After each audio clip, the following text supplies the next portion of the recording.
I want to thank you for joining us for the Revealed podcast. Your story is revealed, but God is revealed in your story. I'm really excited to have Billy Stevens joining me in the studio today. Billy is from Thomasville, Georgia. He's married and he has 2 daughters. And as I always like to do, I like to break the ice so everybody feels comfortable. And I'm going to start off just asking Billy, what is your favorite hobby? I would have to say probably fishing. You like to go deep sea fishing, or do you like to go in ponds? Or I like both. I like the deep sea, flats fishing, pond fishing, river fishing. Unfortunately, the last few years I hadn't been able to do it as much as I like, but the Lord does bless me to be able to do it multiple times a year. So I'm very grateful for that. All right, here's a really random question. Where is your wife's favorite place to eat? Oh, You better know this. she has a couple, but one that comes to my mind is Essence of India in Tallahassee. It's an Indian restaurant. She loves the taste of the food. The atmosphere is good. And I would also have to say Carrabba's is her favorite. You know, I have not tried Essence of India yet, but I want to try that. That sounds really good. It's spicy food. So if you like spicy, it's a good place to go. I do. All right, Billy, here's one more question for you. So I have a box of questions that I just grab, and they're very random, so I didn't come up with this myself. But it is, who has inspired you as a mentor and why? I would say Pastor Mac Luke. When I met Mac Luke, the love that he shared for everyone to glorify God. And he is, at this point, 89 years old, so he had old values that I treasure, the things that I heard growing up and that was instilled in me. I've seen it in him, and his character, his way of handling things, problems. There's so much that I gained from him, knowing him. So I would say if there's a biblical hero that is in my life today, as we read about in the Bible, it would have to be Pastor Mac Luke. Well, and you know I love that because Mac Luke is my uncle, and he is indeed a godly man, and he's had a profound influence on my life as well.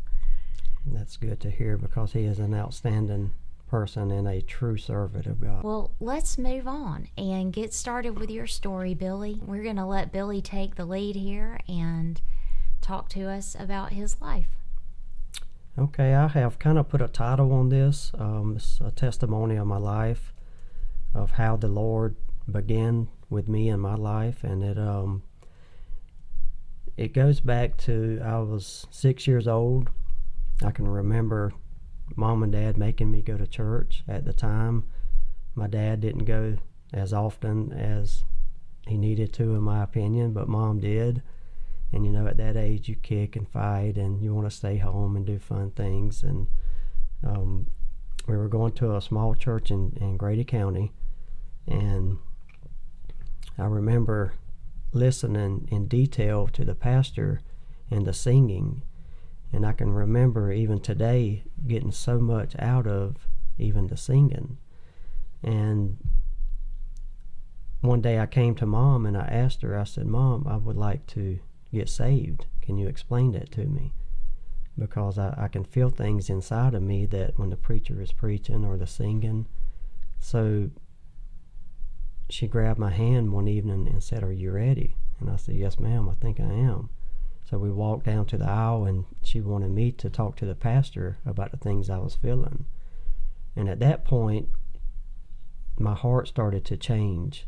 Something inside of me I knew was different, that I could feel things that I had never felt before. And I would like for y'all to understand that I was a very rambunctious little fellow, that I love getting into things, and Dad was a very disciplined type guy, that he only told you most of the time one time not to do something, and I would push him to at least 2 times, and then after that it was the repercussion of what I was doing. But so I was very rambunctious, full of energy, But there was something changing in me. And as I was studying for this podcast and thinking about it for a few weeks now, I wanted to share the things as a child, from now to a child, that God has instilled into me. And I could go back to that day in the church that I can remember, at the moment before I even told Mom that I could feel something inside of me. So at 6 years old, I was going to church with Mom, and Dad would come occasionally, and I started changing. So time goes on as fast as it does normally, and I remember at the age of 12 years old, when my grandpa passed away, that I started thinking more about God. Of we do have to leave this world eventually, and even as a child, children, they're pretty smart, and they pay attention a lot of times, more times than what our minds as grown-ups give them credit for, because we're so busy in our own thoughts and our own mind that we can't get on a child's level and his thinking level most of the time. But so now I realize that. But so my grandpa passed away at 12, and I started changing again in my heart, and thinking about things that was to come later in life. And so from 12 to about 15, I started really getting into things that was not beneficial for a teenager. And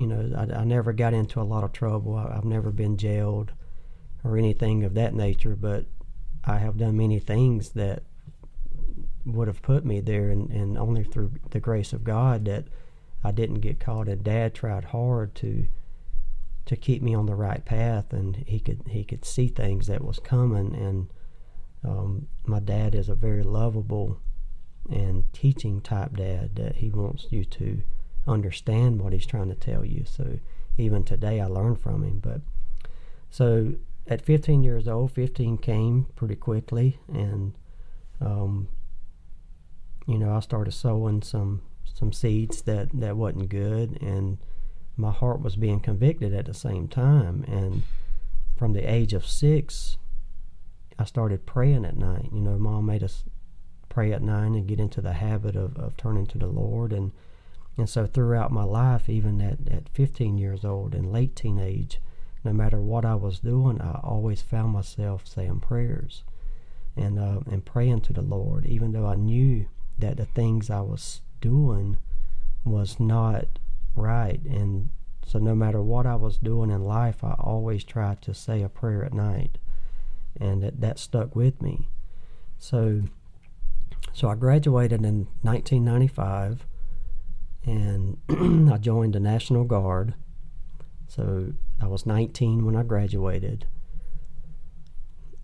and that was probably one of the best things that I could have done, because it really taught me discipline. It showed me things that the other guys didn't have, that I had as far as discipline. I didn't really understand and see that how much discipline my dad had really given me through the years. So I didn't have as much hard of a time in basic training as a lot of the other guys that didn't have that discipline, and I could see it in them. And when you join the Army, they give you a small New Testament Bible. And I would read that Bible. That was the first time, because I compared it to being in jail. You're under the mercy of a schedule that you can't control. People making you do things that you have to do. And so I would find myself reading this Bible, and I started growing in a way that I never, looking back, I grew a lot more at that time than what I was actually realizing. And I had another guy that was in there that started to be an inspiration and knew about the Bible more than I did. Even though I had been going to church, I have never read it. And going to church every Sunday or 3 times a week or what have you, the growing is not there until you actually start reading the Word of God and growing in the Word. Mm-hmm. So I started doing that in basic, and So I was only in there for a couple years. I met my wife at the age of 20. When I got out of basic, my sister got me a job, so I met her. And a year later, we were married. And then a year after that, I had my first daughter in 1997, Amber. And when the daughter came along, I really started seeing life itself, because I had a new child in my arms. And, I had choices to make at that time of explaining God to her and the Lord and what Jesus has done for us. So I made it a point to, as she got older, to start saying prayers for her. And we were not going to church at the time. We didn't have a family church. And but I wanted to instill in my child, the love that Jesus has for us. So we would say our prayers, and two, I didn't realize that the Lord was working on me more than what He was working on my young daughter, not knowing and understanding at the time of saying a prayer of actually who she was praying to. But I wanted to instill that in her. So this is things that the Lord was beginning to change my heart. He was beginning to change me. And at that age, it's something that later in life was said to me, that a young man really doesn't mature until 40. So I was in my early 20s at this time. And at that age, you don't normally see the things that you need to see and how you need to see them, and approach problems and things of family, dealings, that life's challenges that come with us. So I have this daughter, and I start, wanting to pray with her and teach her things that was instilled in me and pass it on to her. And so I'm going to move on to, in October of 2001, I had a friend in my life. He was actually a boss man of mine that I was working for. And me and him had got into some things and running a little bit together. And his birthday was October the 30th. And in 2001, he calls me on his birthday. His mom had redone a gun that belonged to his grandpa. And he was so excited, and it was about 1 o'clock that morning on a Thursday or Wednesday or Thursday, I can't really remember, but telling me, and this guy called me all the time. He would call at 2 o'clock in the morning, 3 o'clock, and want me to come over, and it's bedtime for sure by then. But so I didn't realize that before the sun was going to come up, that my friend was going to have a massive heart attack and wasn't going to be there the next day. So I got a phone call maybe around 4:30, 5 o'clock that morning, that somebody was telling me that my friend Brian had passed away. I said, it can't be. I just spoke with him just a few hours ago. So it was explained to me what had happened. And as I went to that funeral, my life really started changing. That hit me like a ton of bricks, that somebody could pass away that quick, that I had just spoke with him just a few hours before that. And Brian was only 31 with no major health problems. And then later I learned that his grandpa only made it to his late 40s. So it was something, I guess, genetically inside of them, that their family had a well-known case of heart issues. And so anyway, so my heart is changing at this point. It's things I don't understand. The Lord is convicting me. He's laying things upon me that I can't grasp, I can't understand. Life's busy at this moment. It's, things are fun. I want to get out and do things. I don't have time to go to church. I don't have time for this. I don't have time for that. And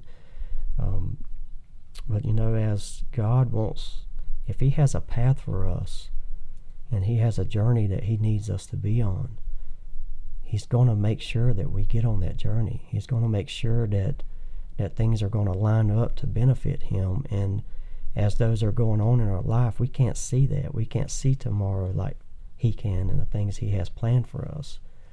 And I didn't understand. I didn't understand what was going on and the things that was changing for Billy. I didn't understand the things, and I used to drink. I quit drinking a few years after that, and of course, as you do that, your friends joke with you, and they mock you a little bit, but I wanted to share with them I didn't want to do that. I didn't want to live that lifestyle anymore. So the Lord was changing me. He was convicting my heart. He was putting me in places that I've never been. He was putting my mind in places it had never been. And there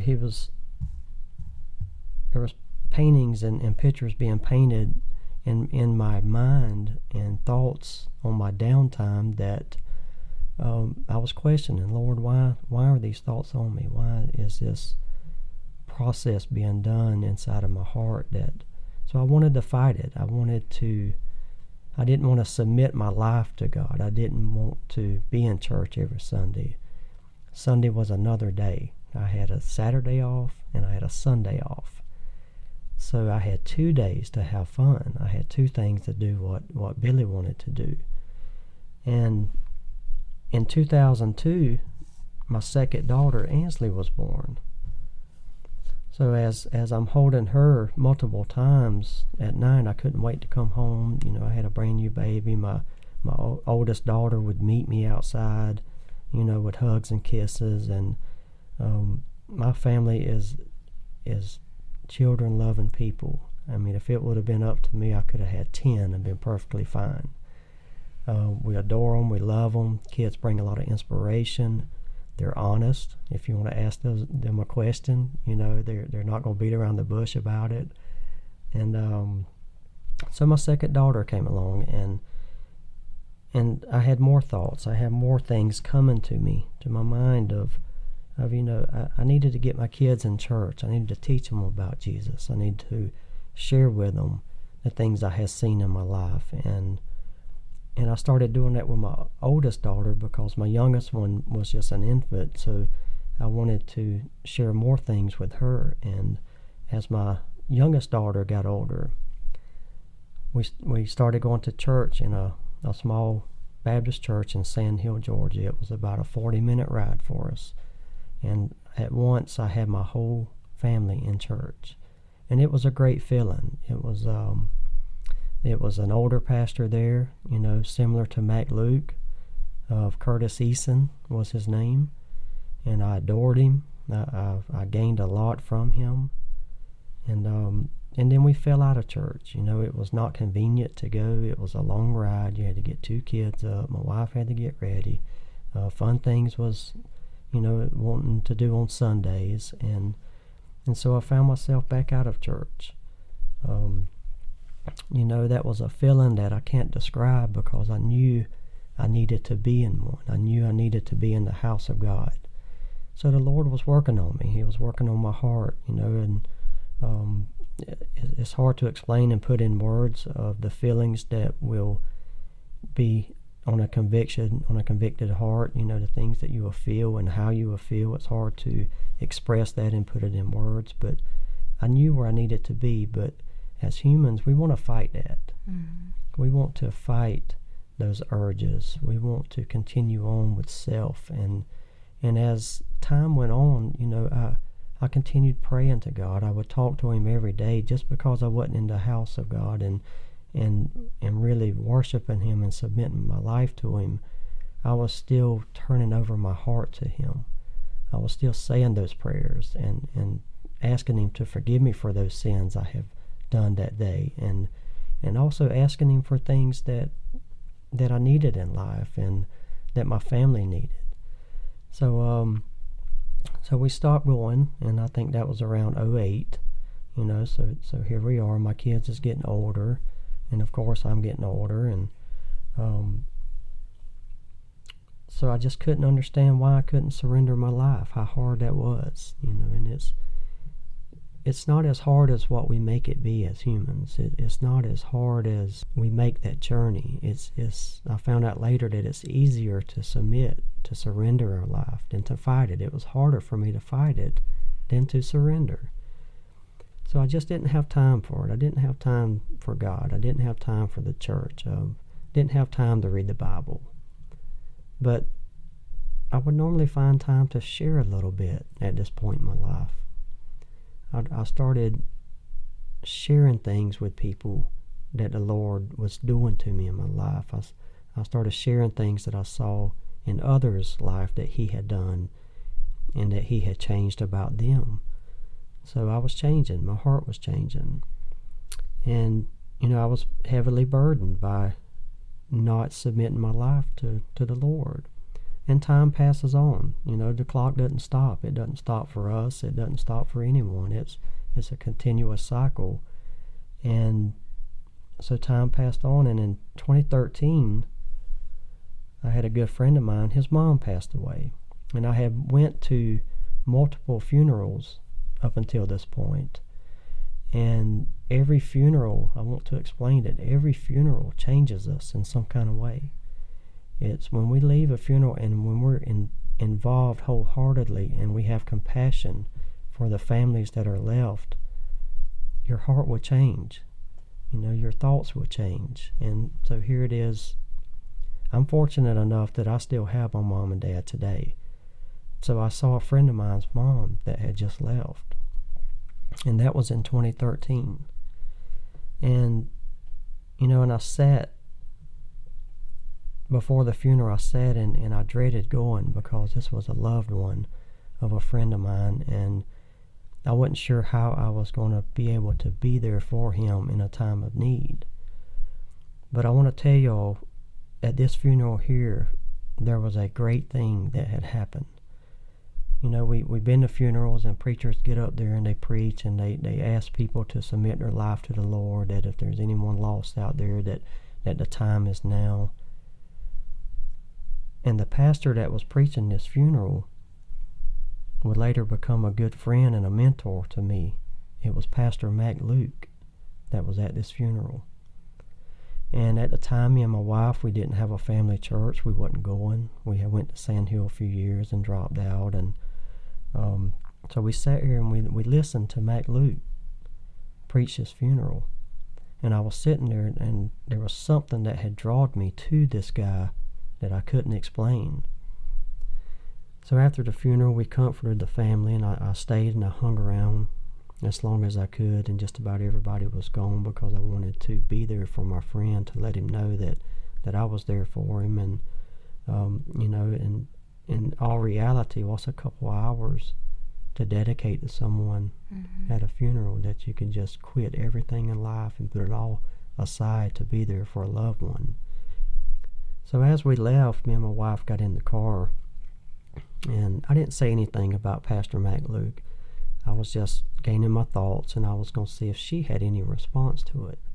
And I want y'all to keep in mind that the great things that the Lord had prepared for me as myself, as the journey of 6 years old up until now, and He had placed me in a friend's life that I had never met up until a few years before that. And then He had placed Brother Mac Luke at this funeral that I was attending. And on the way home, my wife Lynn, she says, I would like to find out where that guy's preaching at. I really liked his style. I liked his presentation, and I liked the way that he spoke as a person. And inside of me, I was jumping up in joy. I contained my feelings somewhat because I didn't want her to see how excited I was that she had said that. So I done some investigating, and I went to that church at a brotherhood meeting at a cookout one time to go fill out the people and see, firsthand of the things that I was looking for. And they were very welcoming. They were very loving. And so from 2013, we decided to attend that church. And I think a year later, we decided to become members of it, the first membership of me and my family at a church. So I got an elderly man here that has been on this earth for, at the time, 80-something years, that had been pastoring for almost 50 years. And that was great. That was great to see that. That was great to know that. But what I was seeing in front of me was a true servant for God. That somebody that was truly dedicating their life, and even outside the church, as he worked every day, he had a full-time job, that he would go out and he would share as much as he could. But he wasn't only sharing the word, he was sharing his love that he had for people. And that inspired me. That put me on a path mentally and wholeheartedly that at the time I couldn't understand. I couldn't grasp. I knew that there was work to be done there, and I didn't know how. I didn't know where God was leading me. So I would pray, Lord, just please use me. I feel like there's something here that has pulled me and placed me here. There were so many churches in all the surrounding counties, but it seemed like I was placed right there at New Growth Baptist Church. So I kept my eye on Brother Mac and his teachings and his preachings. And when I would come in, I would put the world aside. I would leave my cell phone in the vehicle, and I still do that 99% of the time, unless I have something on it to read that is godly to the children or the congregation. And I didn't want any distractions. I wanted to keep my eyes on this servant of God, that I could gain everything that he has. And we're not promised tomorrow, but to see somebody that's in their 80s, just humanly, that their time is limited. And God gives us an opportunity to learn from everyone that is around us. And he says that in the Bible, to test their spirit. Surround yourself around the things that which is good. And in life, if we surround ourselves around the things that are good, that are positive, they're not negative, that we will grow spiritually. We will grow in spirit for the Lord. If we're surrounded with negativity and the things that are of the world, then we will be in the world. We will be of the world. But it also teaches us that we're in the world, but we're not of the world. That we need to stay in the Lord's Spirit as much as we can to help the ones around us and be that shining bush that can't be hid. The shining light, that can't be hid under the bush, that we'll be as sitting on a hilltop shining. So my heart's changing, my mind's changing, and then I really start looking back at my life, and I really start looking at when the Lord actually came into my heart, and it was a cycle. It was a thing that was coming that I didn't realize, because as we're going through circumstances, we don't realize how much we grow and we learn and we gain from them until we get to the other side of it.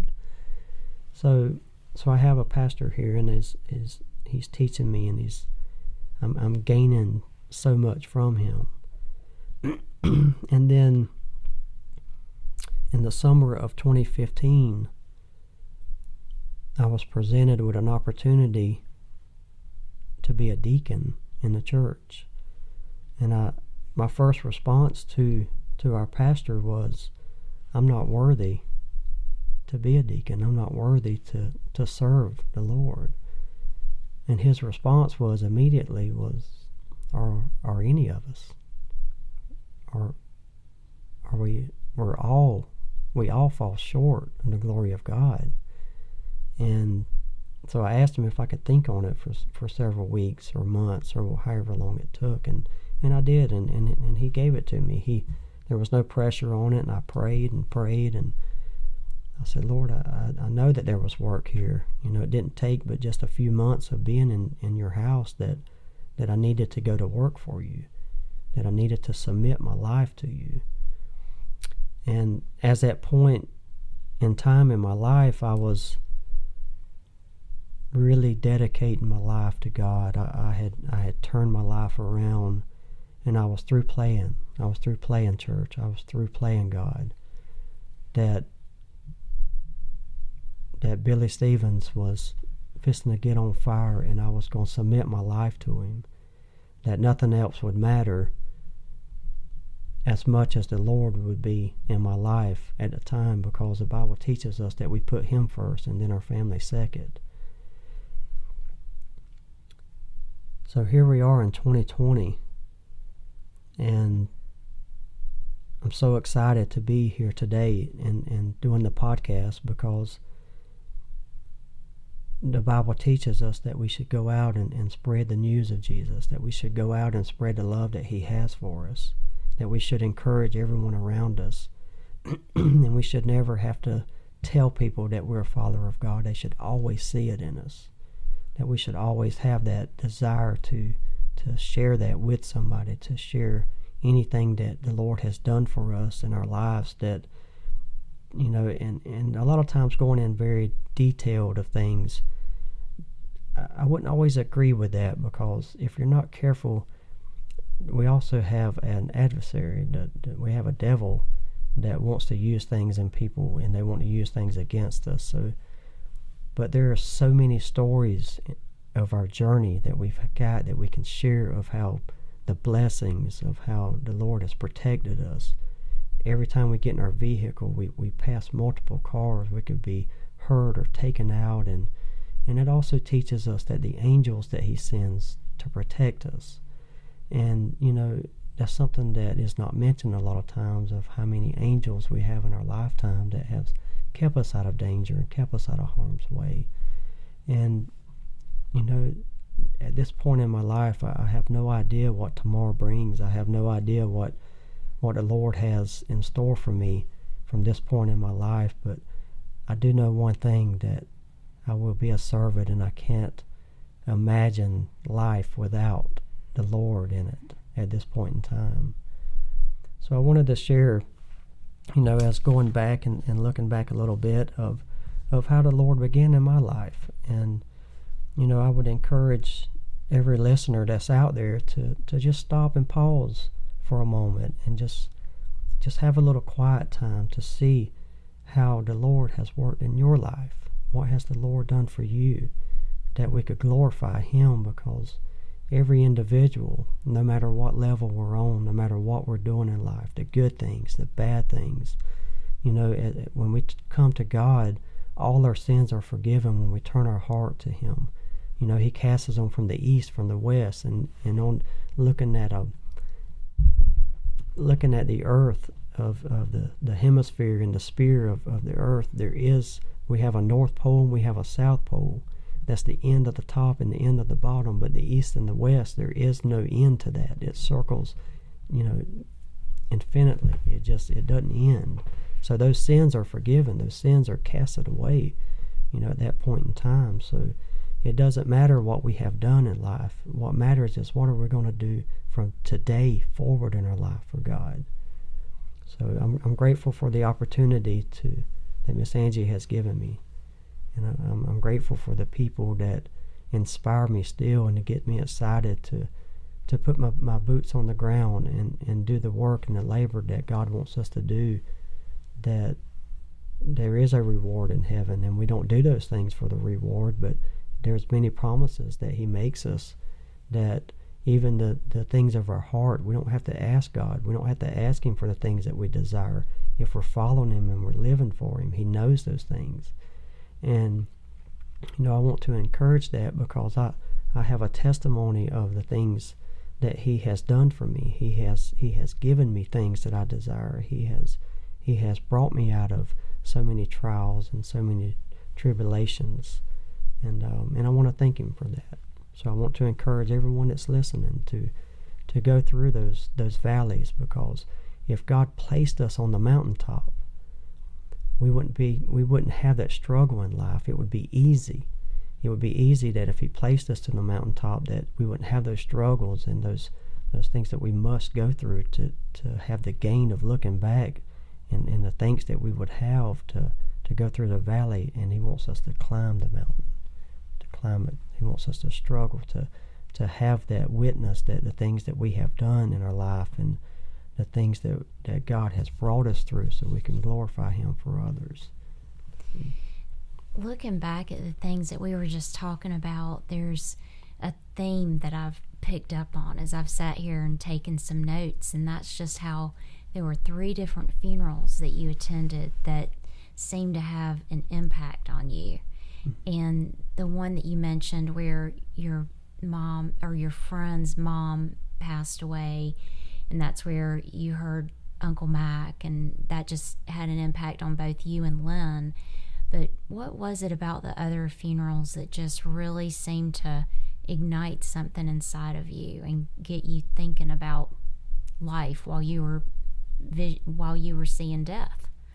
That is a good question, because as your heart starts, or as mine was starting to be convicted, life is short. If we live to be 30 years old, or if we live to be like Pastor Mac, he's 89 now, and if you was to go ask the elders of how fast that time passed by, it doesn't matter if it's 40 years or 50 years or 70 or 80 or even 105. As they look back in life, time was a blink, and it's a blink for all of us. So as I was sitting there in those funerals, the reality of life was coming to me, that we must leave this earth, that we must leave this body, that there's a cycle of life, and it's born and it's dying of every creature that's on earth. So as I was seeing that, I think that the reality of life itself and the reality of the life that we should live for God was really sinking in. It was getting inside of my mind, that the importance of it, how important it was. And at the first few, and I probably went to, up until that point, I would say, I don't know the exact number, maybe 8. I hadn't had a lot of family members pass away, but we had went to a lot of friends, and even growing up, Dad's friends, that he would want me to go with him. And then as I became in my early 20s, Dad had older friends that was passing, and I would support Dad and go to them. And so I think that the reality of life and passing away, of how urgent it was to ask the Lord to come in our heart, and to ask Him to be our Savior, and to ask Him to show us the way and guide us with His Spirit. So I would say that was it. That was the reality that I was actually seeing and witnessing myself. And with 2 of those funerals, you were younger. You said one you were 12, and then the other you were in your 30s, or your friend was 31 when Right. he died. Yes, I was 12, and I think I was 5 or 6 years younger than my friend. So I was in my mid to late 20s. And I think so many times when people are young, they think they're invincible, and they think that they do have all this time ahead of them. And a lot of times they think, well, I'm not going to die anytime soon, but we really never know when that may be. So that's right. And and as a younger person, your mind is really racing. You're not settled in your thoughts normally. You're not settled in really anything of life in your early 20s. You really, most of the time, and I hope I'm not wrong by this, that a direction of a early 20 man that's in his early 20s, how much direction do they really have? Are they just living life daily and taking it one stride at a time? But you're absolutely right. We're not promised tomorrow, and we may get up tomorrow, and then at some point in time we have got to leave this earth, and we do not know when that's going to be normally. So the reality of that in those funerals was really, I see it as God's way to really shake me up. There was other ways He could do it, and I'm very grateful that He didn't do it in ways that would harm me or my family. We're all healthy even to this day. I've never been hospitalized, never been on any medication longer than a week, at the age of 44. But I could have been, diseased or really having something that inside of me that would have bedridden me for so long, or there's just so many things that could happen to us. And I'm very grateful, and I thank Him all the time for that. Another recurring theme that I was seeing as you were sharing your story is the importance of spending time with our children and teaching them the Word and then living it out in our own lives. And it seems like when you were little that your mom would spend that time with you, teaching you to pray at night and taking you to church. How important do you think that is for children? I would say that for a parent, that is one of the most important things that they could do with their kids, is to build a relationship with God with those kids, to have them in church. And I'll give an example. We have a family that's in our church now that has 3 boys, and the oldest is 15, the middle one is 9, and the youngest one is 6. And when I met the family, the youngest one was an infant. And I have seen those young men grow. They all 3 are involved in church. We allow them to take up the collection for the offering. They have prayed multiple times out loud. So I got to see, I didn't raise my kids at a young age up until now in church, but I can see it today in other families and other kids. If we could all start in church at a young age and never leave it and spend our whole life in it, how much farther we would be with our knowledge, and how much more of that knowledge we could take and actually help other people. So I pray that those young men will have that, and they'll stick with it so they can be a shining light for others, and they'll have that knowledge. So the importance to me is very high, that a young couple especially, and also a young couple, when you're in the Lord, and you both submit your life to Him, that you will separate from the worldly things, so you will be already ahead. What do you think about the role of mentors in the church, or maybe a better description would be discipleship? That was another theme that I was picking up on in your story, was just having someone who could mentor you. And when I was interviewing Chris Goff today, we were talking about a man who was at another church in another town, and every time somebody new joined the church, he would say, "Hey, I just want to meet you, and I just want to talk with you about the Bible." And so I think so many times we're overwhelmed by the Bible, and 66 books by 40 authors, but it's not that simple. And so you would never say, "Oh, well, why don't you start reading Leviticus?" And That's right. you could, yeah. That's right.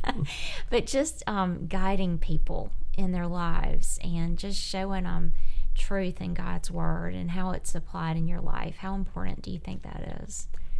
That is very important, and that's a good question. To start off with, we have to shine in our life, that we have to show people that we're living faith and truth more than what we're telling them. And the Bible even speaks of to go to your elders in the church. Go to those, and being an elder, in my opinion, doesn't necessarily mean that you're a very old person, because age does not always come with wisdom. So to come to an elder, that would be a very wise person that is faithful to God's house. They're faithful in their own life to really living a life that shines for God. And in doing that, God will place people in our lives that will mentor us. They will place people to plant a seed, and somebody else may come water that seed, but the seeds can be planted. I always say that everybody is reachable, but not everybody can reach everybody, but somebody can reach that person. So it may not be us that can fully reach them, but we can plant a seed that somebody else can water, and they can continue that mentoring. So mentoring is very important. It's very important, but it has to start out with us living the faith and truth, and that we're living a godly life, that people can see it, and those people may come to us. And a lot of times, if we're not slowing our minds down and our life down when we answer questions, we're not really reaching how deep that may be for that person.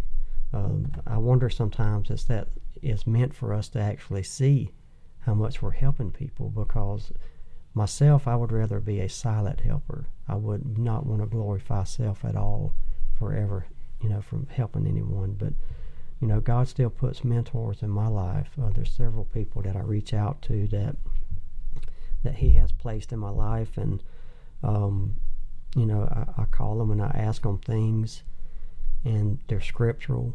They're going to answer questions that are biblical. They're going to share with me verses that I could go to that will help me with what I'm asking them about. And that's the people that I'm seeking today, that it's not their own opinion, that they can point me in the right direction for what the Word says. So, well, as we draw to a close here, we've been going through a lot in our country, a lot in this world.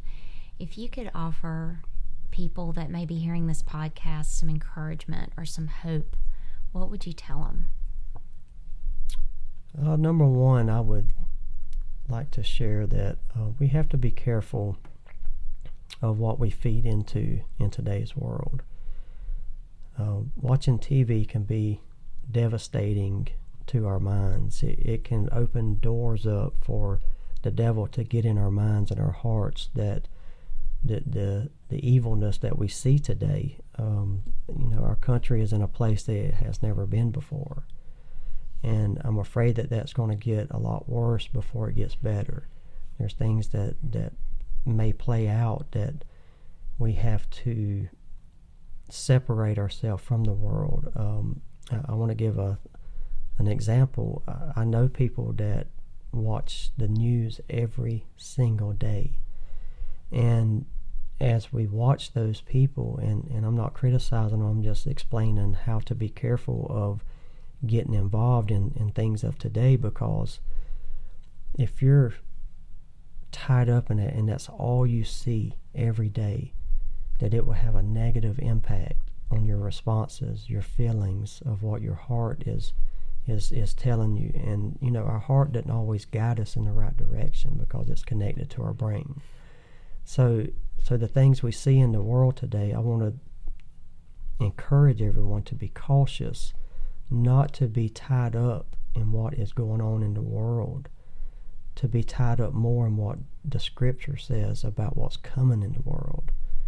And because the news and the TV and social media, it can misguide us, and it can blind us of the things that are godly, and it can definitely have a mental impact that is not good in our lives.